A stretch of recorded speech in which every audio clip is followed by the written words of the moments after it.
ఈరోజు ఈ అంశము ఆరాధన అంశానికి ముందే శీర్షిక చెప్పాలని ఆశపడుతున్నా.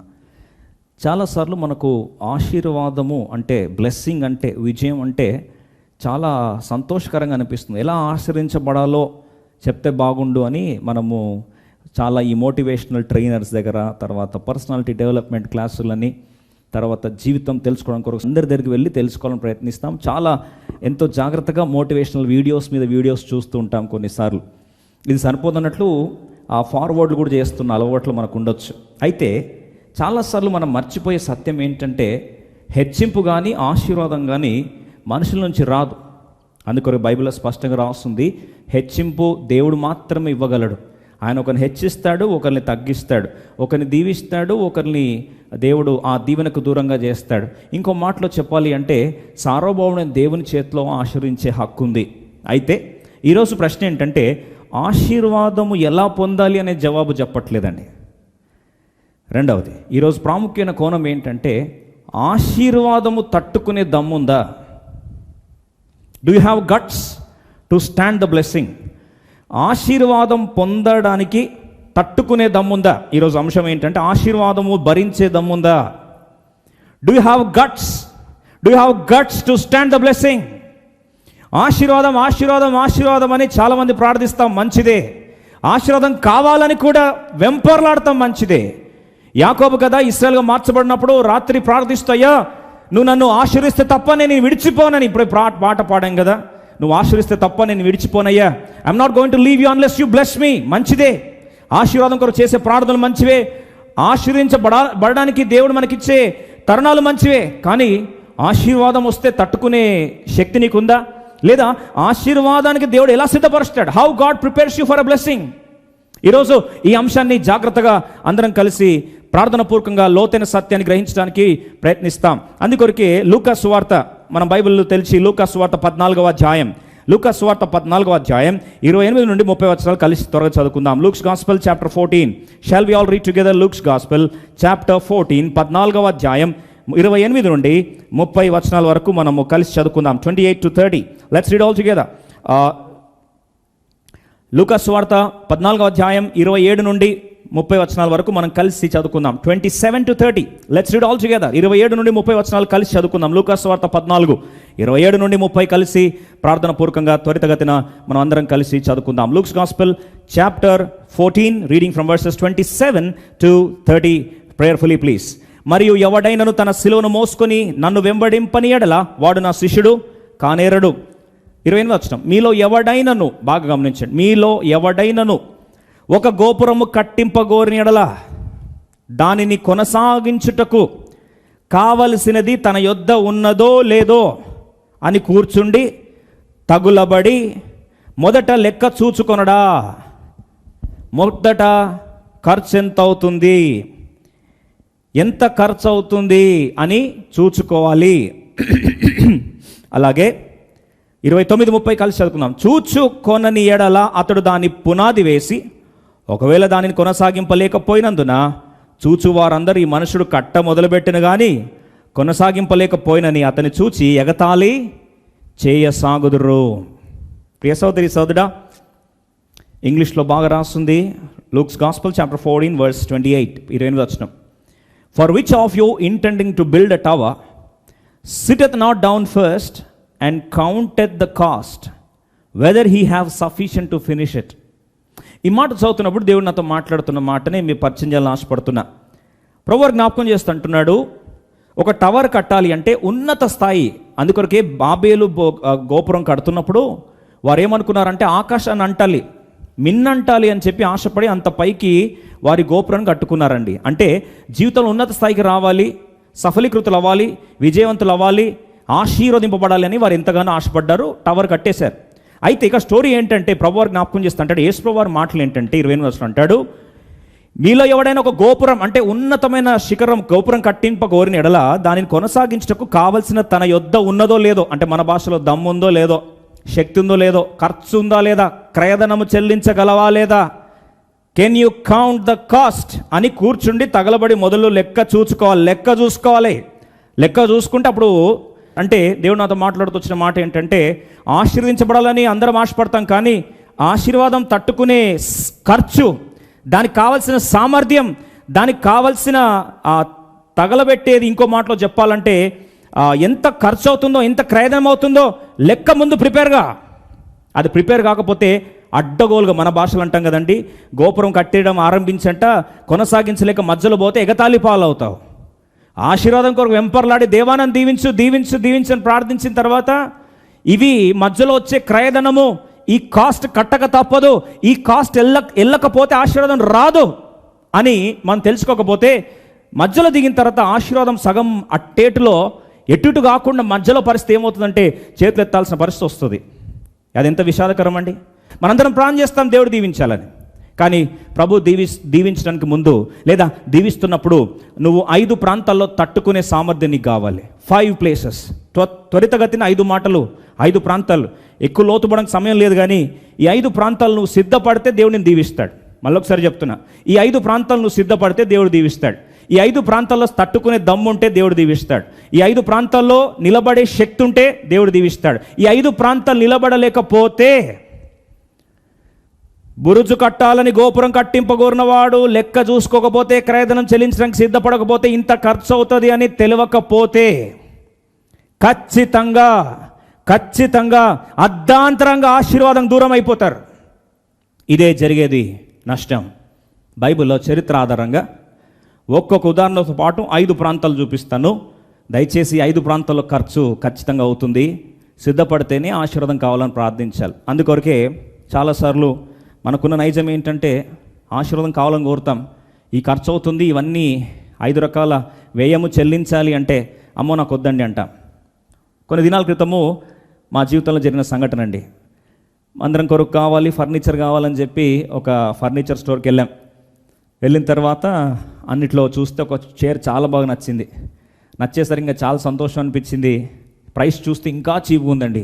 అసలు మాకు అర్థం కాలేదు, ఇదేంటండి చాలా ఖర్చు అవుతుందని చెప్తే ఇంత రీజనబుల్ ప్రైస్ దొరికిందని చెప్పి ఇంకా మనం అంటాం కదా, రెచ్చిపోయి దాని ప్రైస్ ట్యాగ్ చూసి 10 కొందాం అనుకున్నాం, 20 కొందామని ఫిక్స్ చేశాం. వెళ్ళి డైరెక్ట్ బిల్డింగ్ దగ్గరికి వెళ్ళి 20 కుర్చీలు కావాలండి అనేసరికి వాడు మీద పైన కింద చూశాడు మమ్మల్ని. మాకు అర్థం కాలే, వీడేంద్ర బాబు ఇలా చూస్తున్నాడు అనుకునేసరికి, అదే బాబు ఆ కుర్చీ అంతే ప్రైస్ కదా అని చెప్పి చేయబోతే ఇట్లా చూశాడు మమ్మల్ని. అన్నా ఏం బాబు ప్రైస్ ట్యాగ్ చూడు అంటే, ఆ ప్రైస్ ట్యాగ్ మేము ఫ్రంట్ చూసామండి. ఫ్రంట్ చూస్తే వాడు ఏమని రాశాడు తెలుసా అండి, డిస్కౌంట్ ప్రైస్ రాశాడు. ఫ్రంట్ ఎంత డిస్కౌంట్ వస్తుందో రాశాడు, యాక్చువల్ ప్రైస్ బ్యాక్ రాశాడు. నేను అనుకున్నాను కొంప మునిగిపోయింది బాబు అని. ముందు ప్రైస్ ట్యాగ్ చూసి ఫిక్స్ అయ్యాం, దాని దిగే వస్తే 5 రెట్లు ఉందండి వెనకాల ట్యాగ్. బార్కోడ్ స్కాన్ చేసే వెంటనే ప్రైస్ వచ్చింది. ఆ ప్రైస్ చూస్తే గుండె అయిపోయింది ఒక్కసారి. అన్నాం బాబు అదేంది బాబు ప్రైస్ ట్యాగ్ అది కదా అంటే, సార్ ఇది అన్నిటికంటే కాస్ట్లీ కుర్చీ సార్, మీ కన్ను కాస్ట్లీ కుర్చీ మీద వేశారు సార్ అంటే, కాస్ట్లీ కుర్చీ కానీ సార్ ఖరీదు కూడా అట్లే ఉంటుంది సార్ అన్నాడు. What I'm trying to say is, remember if it was not costly, if it was not precious, your eyes would not have gone there. అందుకొరకే if it was easy everyone will do it. అది సునాయాసంగా వస్తే అందరూ చేస్తారు. ఆశీర్వాదం చాలా cheap అనుకోండి, అందరికి వచ్చేస్తుంది. చాలాసార్లు విజయం అంటే, ఆశీర్వాదం అంటే స్ట్రగుల్ గుండా, ఘర్షణ గుండా, త్యాగాలు గుండా వెళ్ళక తప్పదనేది వాక్ సత్యం. అది తెలుసుకోకపోతే, క్రయధనాన్ని ఖర్చు ఎంత అవుతుందో కానీ సిద్ధపడకపోతే అర్ధాంతరంగా విడిచిపోయిన జీవితాలు మీ ముందు జ్ఞాపకం చేస్తాను. మొదటిగా ఆశీర్వాదము పొందాలి అని ఆశ ఉంటే మొదటిగా మనం తట్టుకోవాల్సిన మొదటి ప్రాంతం ఆదికాండము 4వ అధ్యాయం. బైబిల్లో మొట్టమొదటి సంతానం కయీను, ఏబేలు. ఆలోచించండి, అబ్రహాముకు పుట్టిన మొదటి కుమారుడు కయీను, రెండవ కుమారుడు ఏబేలు. బైబిల్లో గమనిస్తే అన్నదమ్ముల అనుబంధం అని వాస్తవంగా రాయాలి, కానీ వీరి జీవితంలో విజయంతో పాటు వచ్చే మొదటి ప్రాంగణం, విజయంతో పాటు వచ్చే మొదటి శ్రమ లేదా వ్యయము, విజయంతో పాటు వచ్చే మొదటి వ్యయము, ఆశీర్వాదంతో పాటు వచ్చే మొదటి వ్యయము, the cost of blessing, the first cost. బైబిల్లో దేవుడు ఆశీర్వదించాడు మొదటి వ్యక్తిని. ఆదికాండం 4వ అధ్యాయం 2 నుండి 4 వచనాల వరకు మనం 2 నుంచి 5 వచనాల వరకు కలిసి చదువుకుందామండి. 2 నుంచి 4 వచనాల వరకు కలిసి చదువుదాం. ఆదికాండం 4వ అధ్యాయం 2 నుంచి 4 వచనాలు అందరం కలిసి చదువుదాం. చాలా ప్రాముఖ్యమైన మాట. నీకు దేవుడు దీవించాలని నీకు ఆశ ఉందా? దీవించాలని నీకు ఆశ ఉంటే ఖచ్చితంగా ఈ క్రయధనం చెల్లించక తప్పదు. This is the cost you have to pay. When the product is precious, the price is costly. ఒక వస్తువు విలువైంది అంటే, ఆ విజయం విలువైంది అంటే, ఆశీర్వాదం ఖరీదైందంటే ఖచ్చితంగా ఈ క్రయధనం చెల్లించక తప్పదు. మొదటి మాట. తర్వాత ఆమె అతని తమ్ముడకు హేబేలును కనెను. హేబేలు గొర్రెల కాపరి, కయను భూమిని సేద్యపరచువాడు. కొంతకాలమైన తర్వాత కయను పొలము పంటలో కొంత యెహోవాకు అర్పణగా తెచ్చెను. ఇప్పుడు కయను వచ్చి ఏం చేశాడు? దేవుని సేవించడానికి అర్పణ తీసుకొచ్చాడు. 4వ వచనం. హేబేలు కూడా తన మందలో తొలుచూలును పుట్టిన వాటిలో క్రొవ్విన వాటిని కొన్ని తెచ్చెను. యెహోవా హేబేలును అతని అర్పణను లక్ష్య పెట్టెను. లార్డ్ హ్యాడ్ రెస్పెక్ట్ అంటూ Abel and to his offering. మీరు అనొచ్చు, ఏబెల్ ఆశ్రయించబడితే వచ్చే కాస్ట్ ఏంటి అంటే, ఏబెల్ దీవించబడ్డాడు కదండి, దేవుడు తన క్రయధనాన్ని అంగీకరించాడు కదా, దేవుడు లక్ష్య పెట్టాడు, దేవుడే రెస్పెక్ట్ ఇచ్చాడండి. ఎంత గొప్ప ఆశీర్వాదం! మొట్టమొదటి ఆశీర్వాదం అదిరిపోయిందండి అంటే దాంతో వచ్చిన మొదటి క్రయధనం, ఫస్ట్ కాస్ట్ ఆఫ్ బ్లెస్సింగ్. ఆదికాండం 4వ అధ్యాయం అందరం కలిసి 5వ వచనం చదువుకుందాం. 5వ వచనం అందరం కలిసి. కయనును అతని అర్పణను ఆయన లక్ష్య పెట్టలేదు కాబట్టి కయనుకు మిక్కిలి కోపం వచ్చి అతడు తన ముఖము చిన్నబుచ్చుకొనగా. మిక్కిలి కోపం వచ్చి అతని ముఖము చిన్నబుచ్చుకొనగా. చాలా విషాదకరమైన మాట ఏంటంటే, మొట్టమొదటి అన్నదమ్ములు, first born in the world కయను అయితే, ఆ కయను ఒక వ్యక్తి ఆశీర్వాదాన్ని చూసి మొట్టమొదటిగా తనకు వచ్చింది ఏం తెలుసా అండి? అసూయ. ఈ అసూయ ఎంత భయంకరమైంది అంటే, అసూయ పడే వాళ్ళు ఎలా ఫీల్ అవుతారంటే, నా ఆశీర్వాదాన్ని వాడు కొట్టేశాడే అని బాధపడతారు. చాలాసార్లు విషాదం ఏంటంటే, ఆ వ్యక్తి చెల్లించిన క్రయధనం చెల్లించడానికి ఇష్టపడరు, కానీ ఆ వ్యక్తికి వచ్చే ఆశీర్వాదం మాత్రం చూసి అసూయపడతారు. ఇది మనిషి యొక్క నైజం. వెనకాల ఎన్ని కష్టాలు ఉన్నాయో తెలియదు, ఎన్ని త్యాగాలు ఉన్నాయో తెలియదు, ఎంత సమర్పణ ఉందో తెలియదు, ఎంత ప్రయాసం ఉందో తెలియదు, ఎన్ని నిద్రలేని దినాలు ఉన్నాయో తెలియదు, ఎన్ని నిద్రలేని రాత్రులు ఉన్నాయో తెలియదు, ఎన్ని ఆకలి దినాలు ఉన్నాయో తెలియదు, ఎంతగా కుటుంబాన్ని త్యాగం చేసుకున్నారో తెలియదు, ఇవేమీ తెలియదు. కానీ వారు పొందే ఆశీర్వాదం చూసి వెంటనే మనిషి ఏం ఫీల్ అవుతాడో తెలుసా అండి? నా ఆశీర్వాదం వాళ్ళు కొట్టేశారండి అని అసూయపడతాడు. విషాదం ఏంటంటే, ఈ అసూయ సామెతలు 14వ అధ్యాయం 30వ వచనం చూద్దాం. ఈ అసూయ గురించి జ్ఞాని ఏమంటున్నాడు? ప్రియ సోదరి సోదరుడా, నువ్వు జీవితంలో శిఖరాగ్రస్థాయి పైకి దేవుడిని దీవిస్తూ ఉంటే దీవించు ప్రభా అని ప్రాణం చేస్తావు కదా, దాంతో ఎంత మెయింటెనెన్స్ వస్తుందో చూసుకోవడానికి ప్రయత్నిస్తాం. రండి, సామెతలు 14:30, ప్రొవర్బ్స్ చాప్టర్ 14:30. సాత్వికమైన మనస్సు శరీరంకు జీవము, మత్సరము ఎముకలకు కుళ్ళు. ఈ మత్సరం ఏం చేస్తుందంటే, మనుషుల నుండి కేవలం మనుషుల దగ్గర ఆగిపోదండి, అది ఎముకల దాకా వెళ్ళిపోయి ఎముకల్ని తినడం ఆరంభిస్తుంది. అది ప్రియ సోదరి సోదరుడా, ఈరోజు నిన్ను దీవిస్తూ ఉంటే జీవితంలో ఆశీర్వాదం వస్తూ పైకి పోతే ఖచ్చితంగా నిన్ను అసూయపడేవారు, నిన్ను ద్వేషించేవారు ఉండక తప్పదు, నీ మీద కోప్పడేవారు ఉండక తప్పదు, నీ మీద కుళ్ళుపడేవారు ఉండక తప్పదు. ఇంకో మాటలో చెప్పాలంటే కయను సంతానాన్ని ఎదుర్కోక తప్పదు. ఈరోజు ప్రభువా నన్ను ఆశీర్వదించు అని ప్రార్థించక ముందు, అయ్యా అసూయపడేవారిని అసూయపడుతున్నప్పుడు, అయ్యా ఈర్ష్య పాతాళమంత కఠోరమైందన్నారు కదా ప్రభువా, అయ్యా మత్సరము ఎముకల్ని తినేస్తున్నావు కదా ప్రభా, ఆ పాతాళమంత కఠోరమైన దాన్ని తట్టుకునే సామర్థ్యం నాకు ఇస్తే నన్ను దీవించు ప్రభా అని ప్రార్థిస్తే ఎంత బాగుండో. విషాదం ఏంటంటే, they murder you when they are even jealous about God's favour upon you.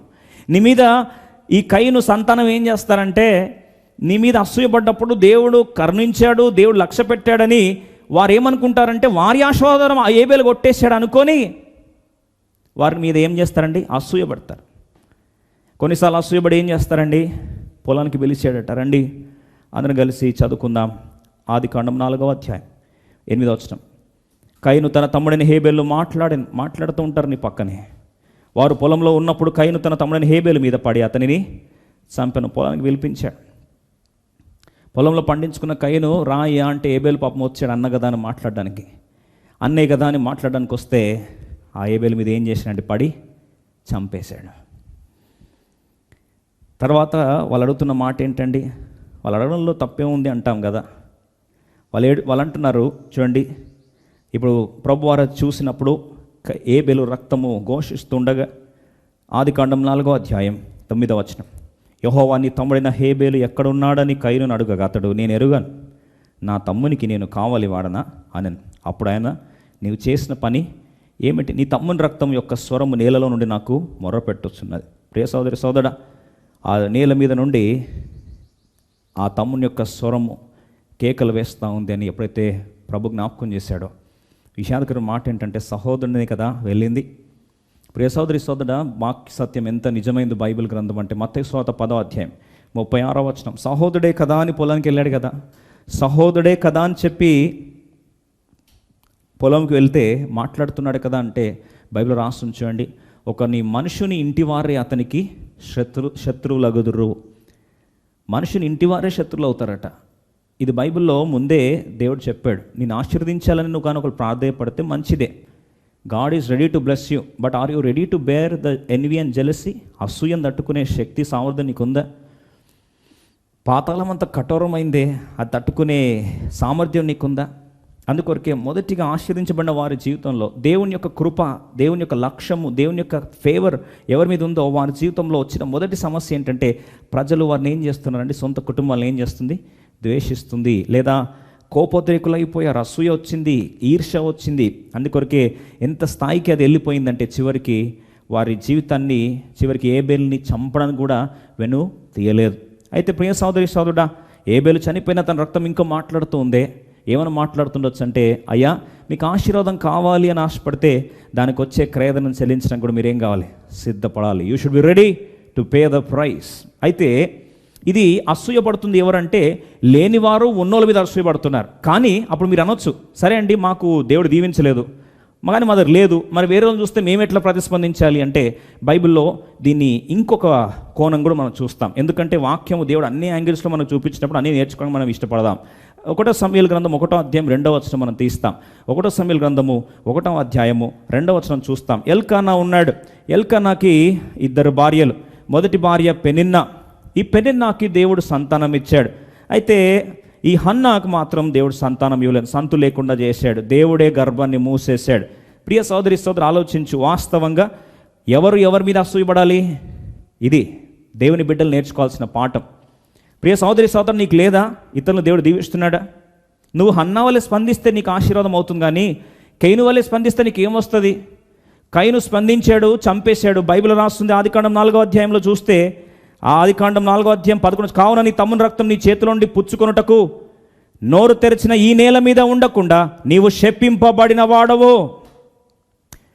నీవు సేద్యపరచినప్పుడు అది తన సారం ఇక మీదట నీకు ఇయ్యదు. చూడండి, శాపం వచ్చింది అసూయపడడం ద్వారా. అసూయపడడం ద్వారా వచ్చిన శాపమే సరిపోతున్నట్లు రెండోదిగా అది సారం ఇవ్వట్లేదు. అంటే దున్నుతున్నాడు, కష్టపడుతున్నాడు, కానీ ఫలం రావట్లేదు. చూడండి, భూమి శపించబడిపోయింది. నువ్వు చేస్తున్న ప్రయాస వేస్ట్ అవుతుంది. ప్రియ సోదరి సోదరుడా, ఒక అసూయపడి, ఏబేలును అసూయపడి నువ్వు మనసులో ఆ ఈర్ష్య కపటం పెట్టుకొని నువ్వు భూమిలో విత్తనం నాటితే కూడా సారం రాదు. నేను దేవుని దాసును మరొకసారి జ్ఞాపకం చేసి నీ మేలు కొరకు జ్ఞాపకం చేస్తున్నా. అసూయపడుతున్నావా? ఈరోజు అసూయ ఏ స్థాయికి వెళ్ళిపోయిందంటే సేవకుడు ఇంకొక సేవకుని చూస్తే అసూయ. ఎవరన్నా వాక్యం చెప్తున్నారంటే వారి మీద అసూయ. ఎవరైనా ఎక్కువ వాక్యం వింటున్నారంటే వాళ్ళ మీద అసూయ. ఈరోజు అసూయ ఏ స్థాయికి వెళ్ళిపోయిందంటే చంపడానికి కూడా నువ్వు ఆలోచించవు. మరి కయీను సహోదరులు లేరా ఇక్కడ? కయీను యొక్క కుమారులు లేరంటారా? కయీను యొక్క సంతానం లేదంటే బైబిల్ తప్పైపోతుంది. ఉంటారు. ఆశీర్వాదానికి వచ్చే మొదటి సమస్య లేదా మొదటి ఖర్చు ఏంటంటే కయీను సహోదరులు ఎదుర్కోవాలి. వారు నిన్ను చంపడానికి కొరకు ఎక్కడికన్నా పోతారు. అయితే ప్రభు స్తోత్రం, కయీను ఏది సంపాదించాలని ఆశపడి ఏది చూసి అసూయపడ్డాడో దేవుడు అంగీకరిస్తాడా అని చెప్పి అసూయపడి చంపేస్తే ఏమైందండి? వాస్తవంగా చూడండి, బైబిల్లో నేల శపితమైపోయింది. బైబిల్లో చూస్తే 11వ వచనం, నీ తమ్ముని రక్తం నీ చేతులను పుచ్చుకొనుటకు నోరు తెరిచిన ఈ నేల మీద ఉండకుండా నీవు శపించిన వాడవు. నీవు నేలకు సేద్యపరిచినప్పుడు అది తన సారం ఇవ్వదు. కష్టపడుతున్నాడు, ప్రయాసపడుతున్నాడు, ఫలితం రావట్లేదు. ఎంత విషాదకరమైన పరిస్థితి. నీవు భూమి మీద దిగులు పడుచు, దిగులో దేశ దిమ్మరివై ఉందువు. ఎంత విషాదకరమైన స్థితి. ఏబేలు సంతోషంగా పోయాడండి, కానీ నష్టపోయింది ఎవరు? కయీను. సారము కోల్పోయింది భూమి. అంటే ప్రయాసకు తగిన ఫలితం రావట్లేదండి. ఈరోజు అసూయపడుతున్నావు. నీకు నీ సహోదరుని మీద అసూయ, నీ సహోదరి మీద అసూయ, తోటి సేవకుని మీద అసూయ, కుటుంబ సభ్యుల మీద అసూయ, సొంత తమ్ముని మీద అసూయ. ఏంటండి అసూయపడి నువ్వు ఏం సాధిస్తావు?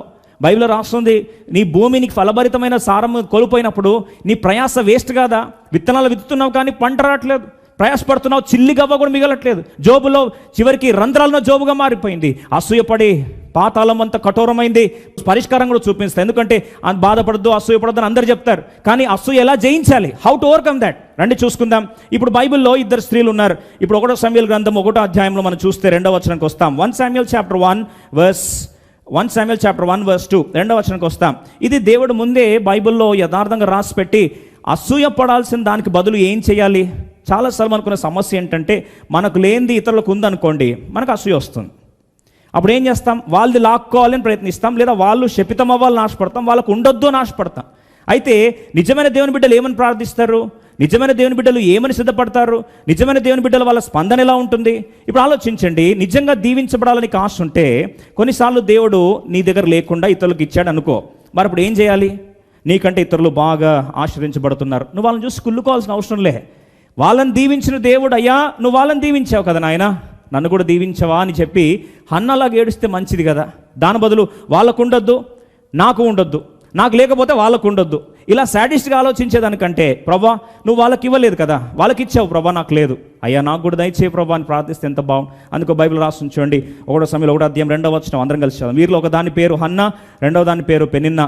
పెనిన్నాకు పిల్లలు కలిగిరి, కానీ హన్నాకు పిల్లలు లేకపోయిరి. బాగా చూస్తే ఎవరిని అసూయపడాలండి, ఎవరిని అసూయపడాలి?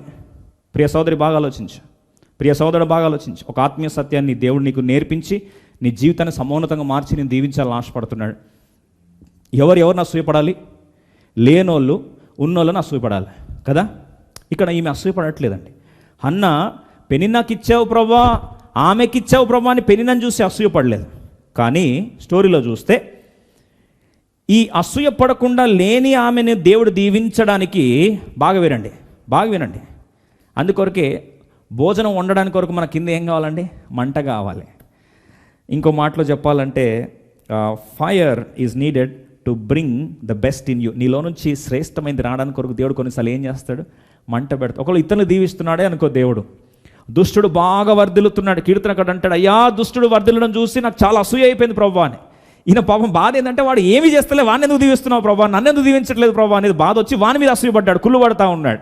దేవుని మందిరంలోకి వెళ్ళిన తర్వాత అర్థమైంది, ఓహో వాడు పోయే పరిస్థితి అదే అని చెప్పి తెలుసుకొని అక్కడ దేవుని ఆరాధించడం ఆరంభించాడు. మరి దేవుని మందిరానికి వస్తే సత్యం ఏంటి బయలుపరచబడుతుంది? ఇప్పుడు రండి చూద్దాం.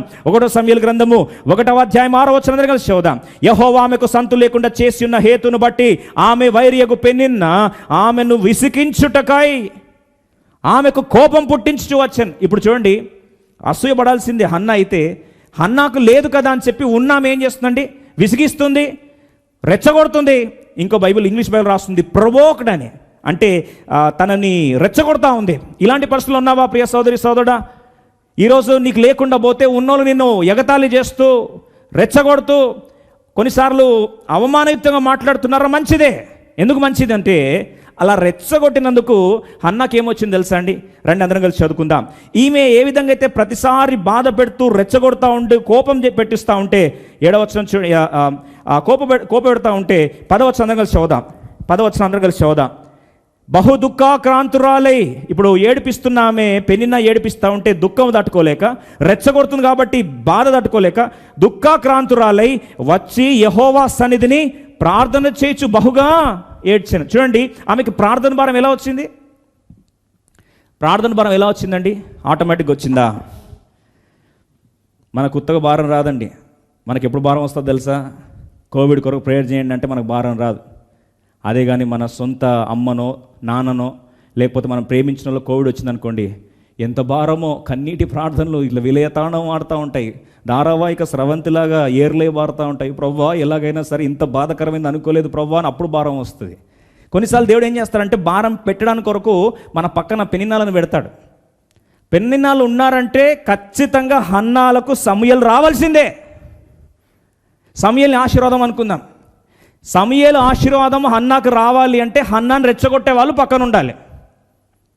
ముందే ప్రిపేర్ అయితే మనకు ఆశీర్వాదం. అవును ప్రభా నాకు పెనిన్నాళ్ళని ఇచ్చావు, వందనాలు అంటావా? లేదు. దానికి ఎందుకు ఇచ్చావు ప్రభా? నాకెందుకు ఇవ్వలేదు ప్రభా? దానికి ఉన్నది కూడా తీసేయి ప్రభా అని. మరి తనని ఆశ్రయించే దేవుడు నన్ను ఆశ్రయించగలడని నమ్మవా? ఇప్పుడు అన్నకు తెలుసుకుంది, నేను అసూయపడి వచ్చేది ఏముంది? ఆమె నన్ను ఎగితాలు చేస్తుంది, రెచ్చగొడుతుంది. ఈ రెచ్చగొట్టిన ఈ బాధ అంతటిని ఏం చేస్తా? దేవుని దగ్గరకు వచ్చి వ్యక్తపరుస్తా. She came to the right place of blessing. అందుకొరికి ఆశీర్వించబడడానికి సరైన దృక్పథంలోకి, సరైన ప్లాట్ఫామ్ మీదకి వచ్చింది, సరైన పునాది మీదకి వచ్చింది. దేవుడు తనను దీవించడము ఆరంభించాడు. ఈరోజు ఎవరన్నా నీకంటే ఎక్కువ దీవించబడితే, ఎవరన్నా నీకంటే ఎక్కువ ఆశీర్వించబడితే, ఈరోజు ఎవరన్నా నీకంటే ఫలభరితంగా ఉంటే, నీకంటే ఎక్కువ సంపాదిస్తే, నీకంటే ఎక్కువగా అన్ని ప్రాంతాల్లో ఉంటే అసూయపడ్డం మానే. వాళ్ళు ఒకవేళ ఎగతాళి చేస్తూ ఉంటే దాన్ని దేవుడు నిన్ను సమూయేలుకు దీవించడానికై గొప్ప గొప్ప ప్రవక్తలను, దేశాన్ని ఆశీర్వదించే రాజులను అభిషేకించే అటువంటి ఆశీర్వాదానికి దేవుడు నిన్ను సిద్ధపరుస్తున్నాడని సత్యాన్ని ఈరోజు దేవుని దాసుకు మరొకసారి జ్ఞాపకం చేస్తున్నా. Remember this. అసూయపడుతున్నారా? అందుకొరకే యోసేపు చూడండి, జీవితంలో అసూయపడుతున్న సహోదరులను చూసి ద్వేషించలేదండి. ఆ అసూయపడుతున్న సహోదరులే ఈరోజు మంటగా మారి యోసేపుని తీసుకెళ్ళి గోతిలో పడేసి తీసుకెళ్ళి అక్కడి నుంచి ఐగుప్తు దేశానికి అమ్మడానికి కారణమైతే, వారి అసూయ ఈయన ప్రార్థన జీవితం, ఇంకో మాటలో దేవుని మీద భారమంతటి వేసిన ద్వారా అసూయపడిన వారి ద్వారా ఇప్పుడు యోసేపుని ఏం చేశాడు? దేవుడు దీవించాడు. ఈరోజు మళ్ళీ ఒకసారి దేవుని దాసం చెప్తున్నా, ఈరోజు నీకు లేకపోతే, ఇతరులు ఎవరైనా నిన్ను ఒకవేళ అసూయపడి లేకపోతే, నిన్ను గాయపరిచి రెచ్చగొట్టి నీ హృదయానికి వేదన కలిగిస్తున్నారు. అందుకొరకు ఆమంటది బహు దుఃఖ క్రాంతురలై ఏడ్చుచూ వచ్చి, ఎంతగా ఏడుస్తుందంటే అక్కడ 11 వచ్చిన సైన్యులకు అధిపతి యెహోవా, నీ సేవకులను నాకు కలిగిన శ్రమను చూచి నీ సేవకులను నన్ను మరువక జ్ఞాపకం చేసుకోయ్యా. నీ సేవకులను నాకు మగ పిల్లను దయచేసినడలా. ఇప్పుడు వస్తుంది, సరైన ప్రాంతానికి వస్తుంది. ఏమంటుంది? అయ్యా, నాకు మగ పిల్లని ఇస్తే వాని తల మీద క్షౌరపు కత్తి ఎన్నటికి రానియను, వాడు బ్రతుకు దినములన్నిటిని నేను వానికి యెహోవాయగు నీకు అప్పగింతునని మొక్కుబడి చేసుకునను.